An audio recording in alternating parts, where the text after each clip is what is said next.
The statement that I'm about to make was intended to be made in the House of Assembly, and I'm going to read it as it was prepared.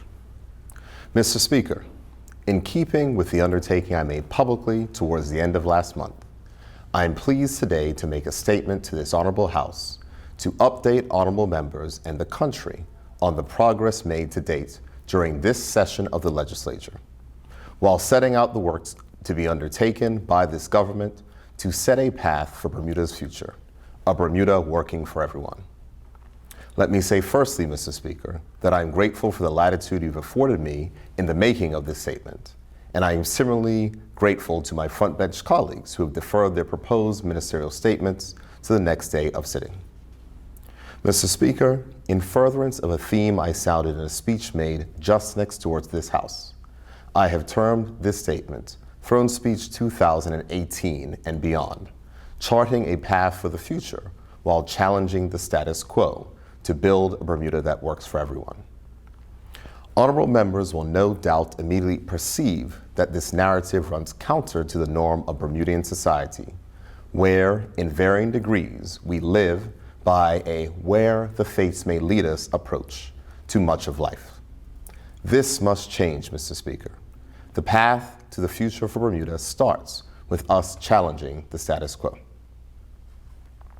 Mr. Speaker, much has been made of the fact that the legislature was not prorogued and there was no formal convening of the legislature or a speech from the throne this year.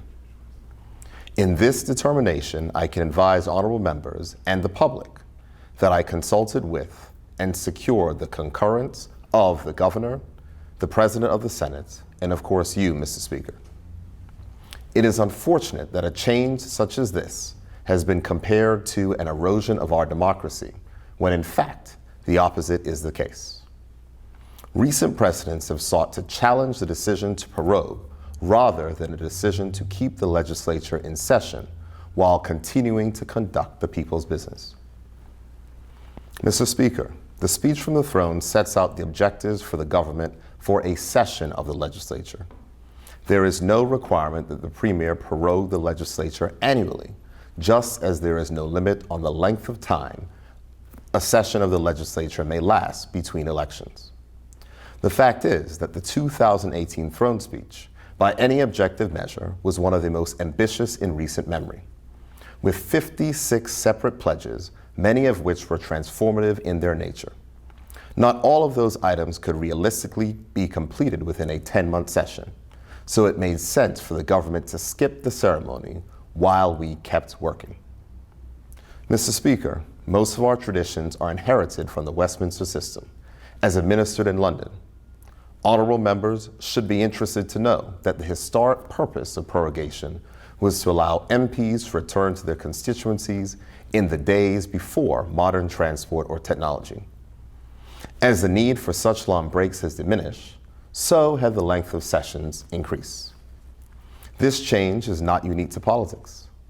Many universities have long determined that summer breaks designed to allow students to return home and work the fields or other such labor are equally archaic, and as such, universities now promote degree courses that can be completed in half the usual time, recognizing that the world has changed.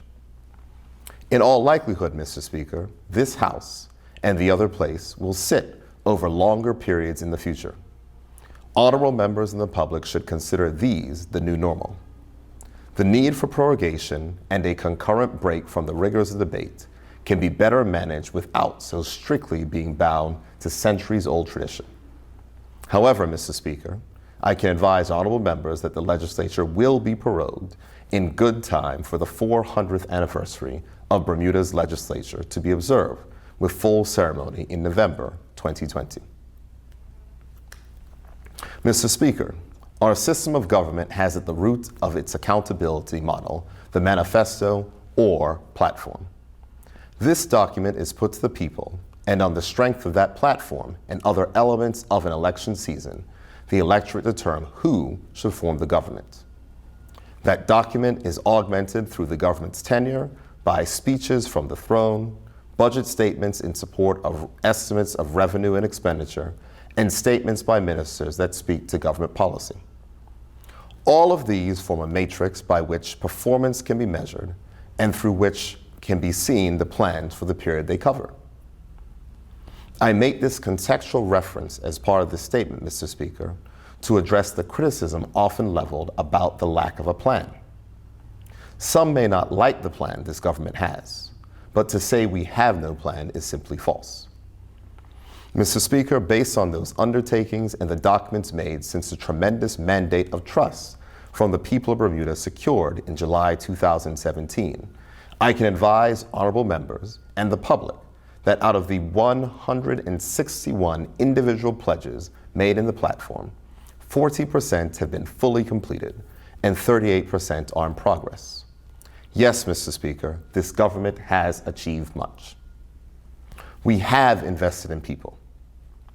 We have significantly increased investment in Bermudians with $15 million cumulative increase in education spending coupled with our College Promise initiative that has seen hundreds of Bermudians gain valuable access to tertiary studies at Bermuda College. The Attorney General's Chambers has been made a center of choice for Bermudian lawyers to complete their pupillage, and in some compelling stories of grit and determination, men and women have secured their professional designations through a program championed by this government. We have increased our investment in training and development of Bermudians through increased scholarships and more investment in apprenticeships. We have provided coding classes in public schools, coding boot camps for adults, and fintech training available to all Bermuda residents. We have encouraged small business development. The expanded BEDC microloan program has created new access to capital for small businesses. There are new payroll tax exemptions for companies with payroll under $1 million per year. The Summer Entrepreneurship Program is fostering the next generation of businessmen and women. The modernization of the liquor license process has made it easier for food service businesses to compete and create opportunities in this sector. We ensure the creation of the Bermuda Infrastructure Fund, which is supporting new local business. We have cared for the vulnerable and built a strong social platform. We have established the sex offender register and promoted public safety with notifications of the release of offenders. A strengthened child safeguarding regime will allow vulnerable witnesses to give evidence in protected surroundings. By focusing on the root causes of crime, we've seen a 55% reduction in firearms incidents since 2016. The living wage is on the way to the reality to ensure that a worker's primary wage meets his or her primary needs. We have decriminalized the possession of under 7 grams of cannabis to remove the legal, social, and employment stigma often caused by youthful indiscretion. Construction will soon start on 2 additional buildings at Harborview Village, providing another opportunity for Bermudians to own their own homes. And we kept our pledge to seniors by increasing their pensions by the rate of inflation every year. We have managed public finances and we've made our economy fairer. We delivered the first balanced budget in 17 years. Payroll tax has been reduced for those earning under $96,000 per year, and those making under $48,000 have the lowest payroll tax rates in 23 years. We eliminated the payroll tax loophole, which saw many local companies not pay their fair share of taxes. For example, Mr. Speaker, there were local companies declaring $1 million quarterly dividends tax-free. We pledged to make Bermuda fairer, and we have delivered. Mr. Speaker, these represent a summary of those things achieved by this government in the 28 months since the July 2017 election. Similarly, Mr. Speaker, out of the 56 individual pledges that were made in last year's speech from the throne, 19 pledges are fully complete, with 33 in progress, with some of those in-progress matters being tabled in this House today and more to come at the next sitting. These have in some cases been hard-fought successes, but it has been the combined effort of the Cabinet, supported by a connected caucus team, which has created the conditions for these promises to be kept and for the next phase of this government's work to challenge the status quo. Mr. Speaker, the Irish poet George Bernard Shaw said, and I quote, "Progress is impossible without change, and those who cannot change their minds cannot change anything," end quote. We stand at the dawn of the third decade of this 21st century, facing a unique set of circumstances. Our population has never been older, more in need of comprehensive health care, facing an economy that is stubbornly inefficient, and vested interests that desire a return to the comfortable norms of 40 and 50 years ago. Mr. Speaker, these combined issues almost scream in unison a need to challenge the status quo. If we do not change, if we do not change our mindset, if we do not commit to doing things differently, the stark reality I describe will be a new normal, so embedded in our daily lives that Bermuda will always be what was and never what it can be. Mr. Speaker, we must challenge the status quo because our very survival and ultimate growth depend on it. There is no alternative or happy medium that allows us to repackage a 1970s or 80s model, tweaked with a passing reference to technology in an effort to pass it off as something that meets the global challenge that faces jurisdictions like Bermuda. Mr. Speaker, we must challenge the status quo because the future we build does not belong to us, and a failing present means that we are building no future for our children. Mr. Speaker, the path to the future must start with enhancing the lives and livelihoods of those we are counting on to actually build the future. Demographics and social pressure often means that our policy-making priority is directed to seniors and young people. In the case of the former, we aim to make their golden years productive. And for the latter, our goal is to equip a generation with the tools for success. But, Mr. Speaker, there is an almost silent but significant working population in their 20s through 50s on whom falls the burden of the present and who we count on to build the future. These men and women are raising their children, pursuing the dream of home ownership, taking the risks of starting a business, and doing whatever they can to care for their parents or grandparents in their senior years. There is immense pressure on this group, and with such demands on them, a secure future depends on improving their present. Mr. Speaker, as pledged in last year's throne speech, this government will use its balance sheet to drive down the cost of borrowing and make the goal of home ownership not only more accessible, but more manageable. The Mortgage Guarantee Program will be implemented in 2020, and this will provide relief to the monthly mortgage burden our people now bear. This single change will save the average family carrying a mortgage $5,000 a year. Mr. Speaker, as the consultation phase on the proposed healthcare reform continues, I wish to signal loudly and clearly for the people of Bermuda that any new system for this country will promote better healthcare outcomes, preserve personal choice in healthcare, and bring costs in line with benefits provided. People will see value for money and a system that is centered on their care and not on the profits of those who provide legally mandated health insurance. Mr. Speaker, this government has made it clear to the proposed new owners of Belco that no plan or sale that increases the costs to the people of Bermuda will secure the approval of this government. Energy costs must go down, and with the Integrated Resource Plan recently provided, that goal forms the centerpiece of the new energy framework for Bermuda. To support the transition to renewables outlined in last year's throne speech, the government, in partnership with international companies, will set up a green energy fund to provide capital to deploy solar installations throughout the island. The objective is simple: to provide jobs for solar installers and relief from high energy bills. Bermuda can lead the world in renewable energy adoption, and this government will make that a reality.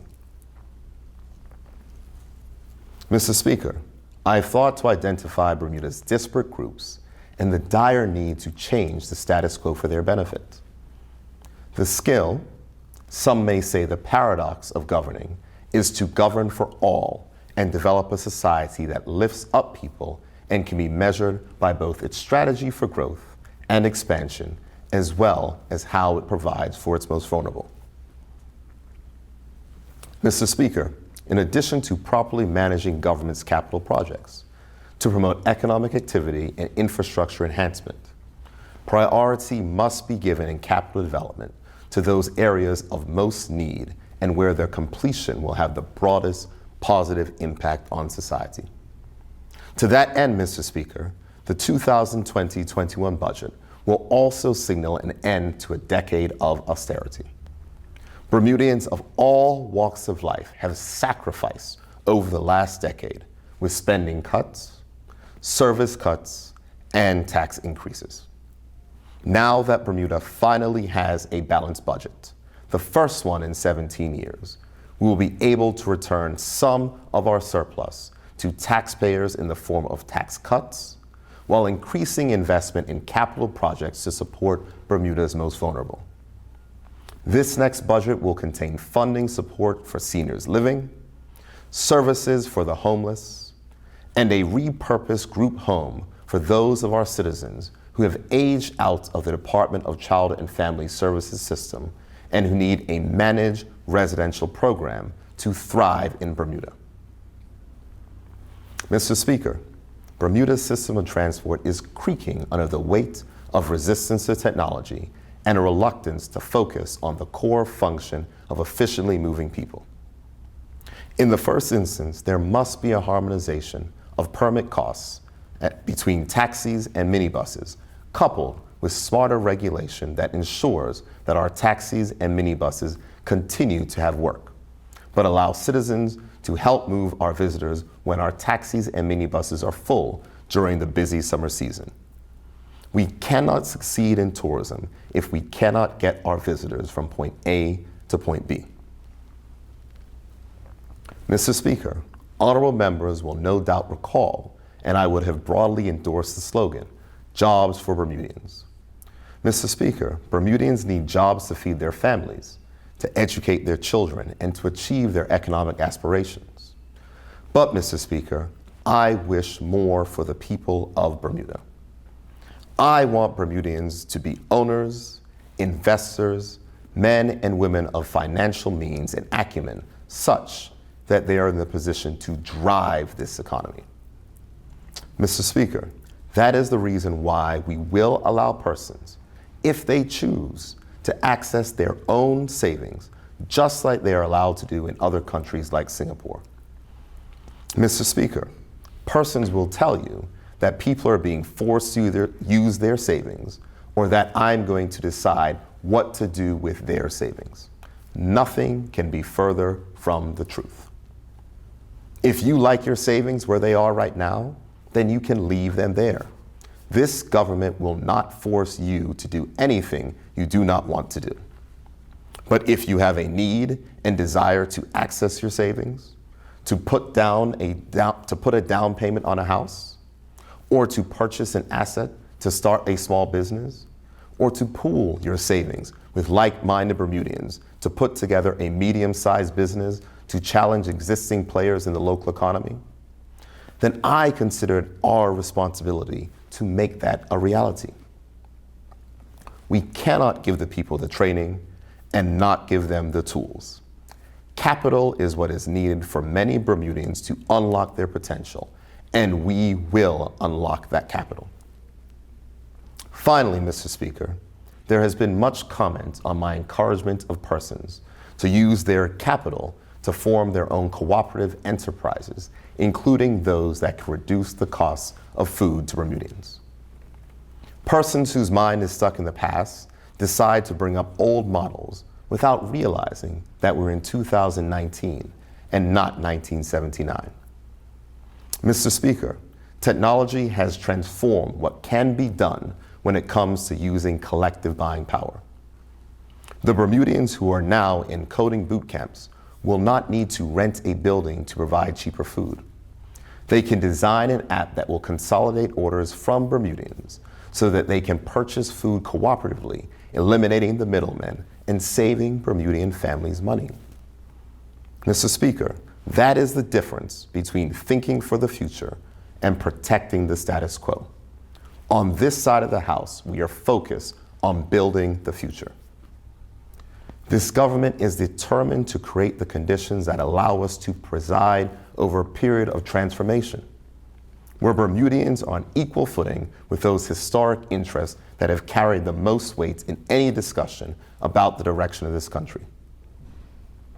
The tensions that exist between us will only be eased by greater equality of opportunity and a resultant equality of influence. A Bermuda that works for everyone is one in which that ideal of equality is not seen as radical or outside the mainstream, but a legitimate step of growth, both economically and socially. This is the toughest change we must usher in. Modern success in the fast-paced world of technology innovation has yielded a series of clear examples on how disruptors and those not constrained by the norms might otherwise have applied can change. Apple's Steve Jobs put it this way, and I quote, "Here's to the crazy ones, the misfits, the rebels, the troublemakers, the round pegs in the square holes, the ones who see things differently. They're not fond of rules. You can quote them, disagree with them, glorify or vilify them. But the only thing you cannot do is ignore them, because they change things. They push the human race forward, and while some may see them as the crazy ones, we see genius, because the ones that are crazy enough to think that they can change the world are the ones who do." Mr. Speaker, the initiatives I have outlined previously are by no means an exhaustive list. In the course of this continuing session of the legislature, honorable members and members of the public can look forward to revisions to the Motor Car Act that will reduce regulations and red tape for public service vehicles, truck permits, resale of used vehicles, and vehicle leasing. Legislation to create a union deposit company, a cooperative venture between the government and labor unions to provide expanded access to lower mortgage rates for Bermuda families. Revisions to the Cost of Living Commission Act that require grocery stores to electronically share prices of staple goods that would be accessible to all residents. Legislation to pave the way for the promised elimination of single-use plastics. A consumer protection bill that will have the power to regulate the conduct of local banks and insurance companies to ensure that consumers are treated fairly. And legislation that will maintain Bermuda's leadership position as a domicile of choice for fintech companies. Mr. Speaker, more than the initiatives I've outlined in this statement, my intent is to signal a clear need for a change in mindset. We must approach the development of solutions differently. In 2019, if you can dream it, someone can build a technology solution that will make it a reality. Bermuda has nothing to fear from an aggressive trek away from the status quo and a passionate embrace of the opportunities that a future driven by technology will bring. The attributes and core values that have seen us prosper in years gone by remain a strong foundation on which to build the very future we claim to want for our children. Rather than dwell in nostalgia for the past, we must convert that rich history into the fuel that drives the brightest future. Mr. Speaker, I'm confident in our ability to do that, and I'm certain that we will rise to the challenge issued by the reality of our situation, and we will unite in challenging the status quo, charting a path to the future towards Bermuda that works for everyone. Thank you, Mr. Speaker.